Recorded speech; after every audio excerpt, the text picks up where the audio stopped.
IIT से central तक 40 रुपए में पहुंचाएगी मेट्रो, बार बार सवारी बदलने से मिलेगी निजात। कानपुर IIT से मोती झील के बीच दौड़ रही मेट्रो का जुलाई तक सेंट्रल स्टेशन और नवंबर से नौबस्ता तक संचालन करने की तैयारी है। इस बीच रूट का किराया भी तय हो गया है। IIT से कानपुर सेंट्रल तक सफर करने में 40 रुपए लगेंगे, वहीं IIT से नौबस्ता तक जाने में 60 रुपए लगेंगे। सीएम योगी बोले, मोदी के तीसरे कार्यकाल में भारत बनेगा तीसरी बड़ी अर्थव्यवस्था। मुख्यमंत्री योगी आदित्यनाथ ने कहा कि बीते 10 सालों में प्रधानमंत्री नरेंद्र मोदी के नेतृत्व में भारत बदल चुका है। सुरक्षित और समृद्ध हुआ भारत दुनिया का सिरमौर बनने की ओर अग्रसर हो चुका है। 10 वर्ष में ये विश्व की 11वीं से 5वीं सबसे बड़ी अर्थव्यवस्था बन गया।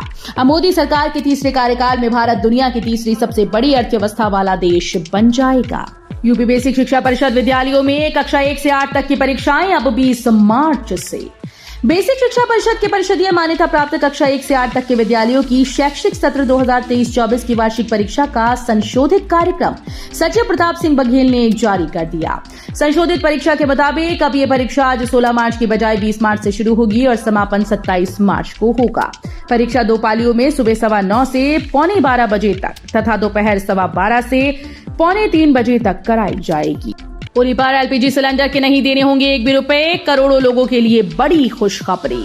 होली के मौके पर करोड़ों लोगों को फ्री LPG सिलेंडर मिलने वाला है। दरअसल नवंबर 2023 में यूपी के मुख्यमंत्री योगी आदित्यनाथ ने प्रदेश के 1.75 करोड़ पात्र परिवारों के लिए प्रधानमंत्री उज्ज्वला योजना के तहत मुफ्त रसोई गैस सिलेंडर रिफिल वितरण महाअभियान की शुरुआत की थी। इस योजना के तहत लाभार्थी वर्ग साल में 2 बार मुफ्त LPG सिलेंडर देने की योजना है। पूर्वांचल में पहली बार रोबोट करेगा 6 विभागों में सर्जरी। SGPGI के बाद BHU में होगी ये सुविधा। IMS BHU में रोबोट की मदद से सर्जरी करने की राह धीरे धीरे आसान होती जा रही है। कार्डियोलॉजी, यूरोलॉजी, सर्जिकल, ऑन्कोलॉजी समेत 6 विभागों में तैयारियां चल रही हैं। विभाग के अध्यक्षों की बैठक में प्रस्ताव पर मोहर के बाद अब नए सिरे से स्वास्थ्य मंत्रालय को पूरा प्रोजेक्ट बनाकर भेजने का निर्णय हुआ। खास बात यह है कि SGPGI लखनऊ के बाद IMS BHU इस तरह की सुविधा वाला दूसरा संस्थान होगा। आज से होगा कॉपीज का मूल्यांकन, सुंदर लिखावट पर मिलेगा अधिक अंक। यूपी के हाई स्कूल और इंटरमीडिएट परीक्षा की कॉपीज का मूल्यांकन 16 मार्च से शुरू होगा। सुंदर लिखावट पर 1 अंक अतिरिक्त मिलेगा। प्रतिदिन हाई स्कूल की अधिकतम 50 और इंटरमीडिएट 45 कॉपी जांची जाएंगी। वहीं 2% त्रुटि वाले परीक्षक को 3 साल के लिए अयोग्य घोषित कर दिया जाएगा। माध्यमिक शिक्षा परिषद के क्षेत्रीय कार्यालय में गुरुवार को पूर्वांचल के 15 जिलों के 55 मूल्यांकन केंद्रों के उप नियंत्रकों को प्रशिक्षण दिया गया।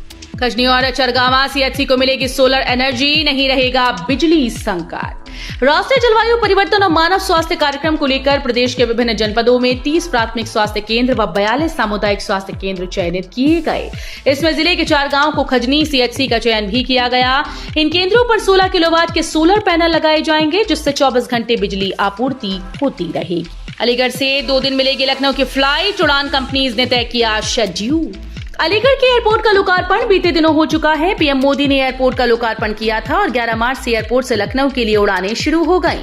अब एयरपोर्ट से लखनऊ की उड़ान के लिए शेड्यूल तय कर दिया गया। लखनऊ से प्रत्येक सोमवार व बृहस्पतिवार को उड़ान अलीगढ़ पहुंचेगी। यहां से यात्रियों को लखनऊ ले जाने का कार्य करेगी। उन्होंने बताया कि लखनऊ से उड़ान दोपहर 1:15 बजे शुरू होगी और 2:50 पर अलीगढ़ पहुंचेगी। महिला पुलिस ने संभाली शहर की यातायात व्यवस्था, नवागत पुलिस कमिश्नर ने दिया था निर्देश। वाराणसी के नवागत पुलिस कमिश्नर मोहित अग्रवाल के आदेश पर यातायात व्यवस्था की कमान थाने की महिलाओं ने संभाल ली। शुक्रवार की सुबह शहर के तिराहो चौराहों पर महिला पुलिसकर्मी यातायात संभालती नजर आईं।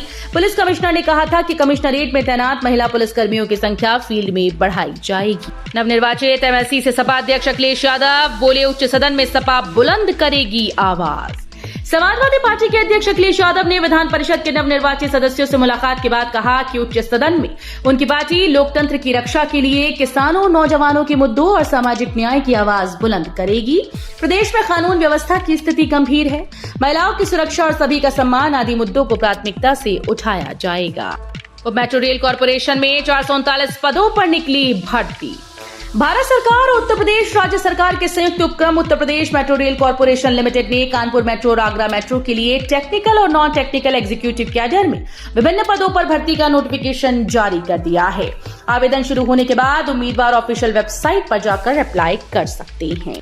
MMMUT में सीएम योगी ने बांटे टैबलेट और स्मार्टफोन। मुख्यमंत्री योगी आदित्यनाथ ने शुक्रवार को कहा कि फार्मा सेक्टर में उत्तर प्रदेश का पहला कंज्यूमर स्टेट था।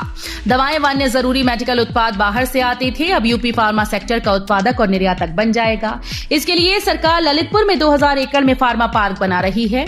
यूपी में मेडिकल डिवाइस पार्क भी बन रहा है। इससे फार्मेसी के क्षेत्र में युवाओं को भी व्यापक अवसर उपलब्ध होंगे। अखिलेश यादव बोले, महंगाई से जनता की जेब ढीली हो रही, भाजपा के खजाने भर रहे। सपा अध्यक्ष अखिलेश यादव ने इलेक्शन बॉन्ड को लेकर चुनाव आयोग द्वारा दी गई जानकारी पर कहा कि जनता की महंगाई और भ्रष्टाचार से जेब ढीली हो रही है और इलेक्शन बॉन्ड से भाजपा के खजाने भर रहे हैं। उन्होंने तंज कसते हुए कहा कि भाजपा ने बोला था कि न खाऊंगा न खाने दूंगा, लेकिन ये नहीं कहा था कि डकारूंगा नहीं। खर्च सीमा 4 गुना बढ़ी, प्रत्याशी लुटा रहे 6 गुना, अब इतने लाख तक खर्च कर सकेंगे उम्मीदवार। लोकसभा चुनाव में बीते चुनाव खर्च की सीमा बीते 2 दशक में करीब 4 गुना तक बढ़ गई है। वहीं चुनाव में विभिन्न राजनीतिक दलों के प्रत्याशी 5 से 6 गुना तक खर्च कर रहे हैं। लोकसभा चुनाव 2024 में प्रत्याशी 95 लाख रुपए तक खर्च कर सकेंगी। हो गया यूपी की सभी 17 सीटों पर मंथन, सोमवार को टिकट्स का ऐलान कर सकती है कांग्रेस। उत्तर प्रदेश में कांग्रेस के हिस्से आई 17 सीटों पर मंथन हो चुका है। इस मंथन में तय हो चुका है कि किसे कहां से टिकट दिया जाना है। हालांकि इसकी आधिकारिक चर्चा और घोषणा सोमवार को होने वाली अति महत्वपूर्ण चुनाव कमेटी की बैठक के बाद की जाएगी। कांग्रेस पार्टी से जुड़े नेताओं के मुताबिक लोकसभा चुनाव में प्रत्याशियों के चयन की प्रक्रिया से पहले पार्टी ने प्रत्येक सीट पर बहुत कुछ सोच विचार के नाम आगे बढ़ाए हैं। योगी आदित्यनाथ का आज 16 को रामपुर दौरा संभव, आज ये की पहली टाउनशिप की दे सकते हैं सौगात। मुख्यमंत्री योगी आदित्यनाथ आज 16 मार्च को रामपुर दौरे पर आ सकते हैं। इसके लिए कार्यक्रम की तैयारी कर ली गई, बस आधिकारिक सूचना आना बाकी है। मुख्यमंत्री रामपुर जिले में 1000 करोड़ की परियोजनाओं का शिलान्यास व लोकार्पण करेंगे, जिसमें रामपुर को आजीए की पहली टाउनशिप की घोषणा मुख्यमंत्री कर सकते हैं। रामपुर विकास प्राधिकरण नैनीताल रोड स्थित जिला जेल के लिए प्रस्तावित खाली पड़ी 66 एकड़ भूमि पर अपनी पहली आवासीय कॉलोनी विकसित करने की प्लानिंग रख रखी है। एपीएस द्वितीय चरण की परीक्षा के लिए आवेदन शुरू, 331 पदों पर होनी है भर्ती। उत्तर प्रदेश लोक सेवा आयोग की एपीएस भर्ती के लिए दूसरे चरण की परीक्षा के लिए आवेदन प्रक्रिया शुरू हो गई है। 331 पदों पर भर्ती के लिए पहले चरण में उत्तीर्ण 5889 अभ्यर्थी ही दूसरे चरण की परीक्षा में शामिल होंगे। सीएम के शहर की ये सड़क बनेगी विरासत गलियारा, चौड़ाई बढ़ाने के साथ होंगे ये काम। सीएम योगी आदित्यनाथ के शहर गोरखपुर में धर्मशाला बाजार से पांडे हाता तक सड़क चौड़ीकरण के प्रस्ताव पर शासन ने अंतिम मुहर लगा दी। शासन ने प्रशासनिक सहमति के साथ ही वित्तीय मंजूरी भी दे दी। इसके लिए 555.56 करोड़ रुपए का बजट मंजूर किया है। बजट मंजूर करने के साथ ही 2023-24 के लिए 194 करोड़ रुपए का बजट जारी भी कर दिया गया। सांझ के हमले पर नगर निगम को देना होगा मुआवजा। उपभोक्ता फोरम में अधिवक्ता ब्रज बिहारी लाल श्रीवास्तव ने दलील दी कि छुट्टा पशुओं का इंतजाम करना नगर निगम की जिम्मेदारी है। यदि छुट्टा पशुओं का इंतजाम नहीं होता है और उनके हमले में किसी व्यक्ति की जान चली जाती है तो निगम को क्षतिपूर्ति देना होगा। अधिवक्ता बताते हैं कि नगर निगम के जिम्मेदार फोरम में नहीं बता सके कि छुट्टा पशुओं के लिए उनके पास क्या इंतजाम है। इम्तियाज ने अपने अधिकार को जाना और फोरम में बात दाखिल कर मुआवजा भी हासिल की। यूपी की टेक्निकल यूनिवर्सिटी का कैंपस सिलेक्शन में है अच्छा रिकॉर्ड, 61 और स्टूडेंट्स को मिली जॉब। यूपी के गोरखपुर स्थित मदन मोहन मालवीय प्रौद्योगिकी विश्वविद्यालय का कैंपस सिलेक्शन में अच्छा रिकॉर्ड रहा। यूनिवर्सिटी में इंजीनियरिंग और प्रबंधन के 61 और छात्रों को विभिन्न कंपनीज में प्लेसमेंट मिला। ज्यादातर विद्यार्थियों को 4.8 से 7 लाख रुपए तक का वार्षिक पैकेज मिला है। इस सत्र में प्लेसमेंट पाने वाले छात्रों की कुल संख्या 466 पहुंच गई। लखनऊ पटना वंदे भारत एक्सप्रेस 18 मार्च से चलेगी, बुकिंग शुरू। लखनऊ के गोमती नगर से पटना के लिए वंदे भारत एक्सप्रेस 18 मार्च से दौड़ेगी। ये ट्रेन शुक्रवार को छोड़कर सप्ताह में 6 दिन चलेगी। रेलवे ने इसका किराया तय कर दिया है, बुकिंग शुरू कर दी। 22346 वंदे भारत एक्सप्रेस 18 मार्च से पटना से सुबह 6:05 पर रवाना होकर आरा बक्सर पंडित दीनदयाल उपाध्याय जंक्शन बनारस अयोध्या धाम होते हुए दोपहर 2:30 बजे गोमती नगर पहुंचेगी। यूपी में लगातार बढ़ रही गर्मी, 4 दिन बाद फिर बदलेगा मौसम। उत्तर प्रदेश में गर्मी लगातार बढ़ती जा रही है, 4 दिन बाद मौसम फिर बदलेगा। मौसम विज्ञानियों के मुताबिक 19 और 20 मार्च को यूपी में बारिश हो सकती है। हालांकि अभी तापमान लगातार बढ़ रहा है, न्यूनतम तापमान में काफी बदलाव देखने को मिला। मौसम विज्ञानियों का कहना है कि पूर्वी उत्तर प्रदेश के कई जिलों में 19 और 20 मार्च को बारिश हो सकती है। फिलहाल यूपी के मौसम में कोई खास फर्क नहीं आने वाला है। नवरात्र में महीने भर तक चलेगी विशेष यात्रा बसें। परिवहन निगम चैत्र नवरात्र के मौके पर 9 अप्रैल से अगले 1 महीने के लिए विशेष यात्री बस सेवाएं चलाएगा। आदि शक्ति मां पाटेश्वरी शक्तिपीठ मंदिर के महंत पृथ्वीश नाथ ने परिवहन निगम से स्पेशल बसेस को चलाने के लिए आग्रह किया था। निगम के प्रधान प्रबंधक संचालन मनोज कुमार ने बताया कि नवरात्र में प्रांत के विभिन्न स्थानों पर स्थित देवी मंदिरों में श्रद्धालुओं का आवागमन होगा। ट्रांसपोर्ट एजेंसी के पूर्व कर्मियों ने लीक किया था सिपाही भर्ती का पेपर, अब तक 396 आरोपी गिरफ्तार। सिपाही भर्ती परीक्षा का पेपर लीक कराने वाले गैंग के 3 लोगों को एसटीएफ ने गाजियाबाद से बृहस्पतिवार को गिरफ्तार कर लिया। तीनों पेपर लाने वाली ट्रांसपोर्ट कंपनी के पूर्व कर्मचारी हैं, जिन्होंने मास्टरमाइंड राजीव नयन मिश्रा के साथ मिलकर वेयरहाउस से पेपर की फोटो खींची थी और इसे लाखों रुपए लेकर बेचा था। आईसीसी का बड़ा फैसला, अनिवार्य हो जाएगा stop clock rule.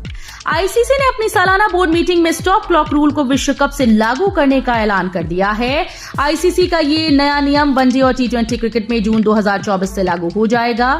Stop clock नियम के अनुसार एक ओवर खत्म होने के बाद दूसरे ओवर की शुरुआत से पहले स्टॉप क्लॉक का इस्तेमाल किया जाएगा।